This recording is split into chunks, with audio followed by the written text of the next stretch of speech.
如果你近期想喺中山定居並且揾呢啲莊園別墅，帶埋泳池同埋一線湖景嘅，我身後呢套會唔會係你嘅夢中情房？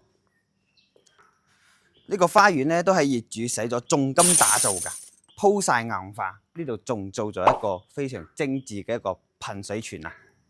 成間別墅都係四面環水嘅，佔地1470幾個方啊！呢個莊園別墅花園真係非常之大嘅。睇下我哋嘅建築物係成個一個歐式嘅一個風格嘅建築物，係有724個平方，門口仲有停車庫嘅。入到嚟呢個大門口都係非常之氣派嘅一個挑高嘅設計，中空嘅一個大廳啊！呢度出去呢，我哋1樓仲有好大嘅花園平台，呢度望落去就係我哋嘅花園泳池啦。睇下我哋嘅地下室，成個地下室都係非常之空曠嘅，除咗樓梯之外，係冇任何一個承重柱嘅。呢度做你嘅 KTV、台球室、娛樂室，全部都係冇問題嘅。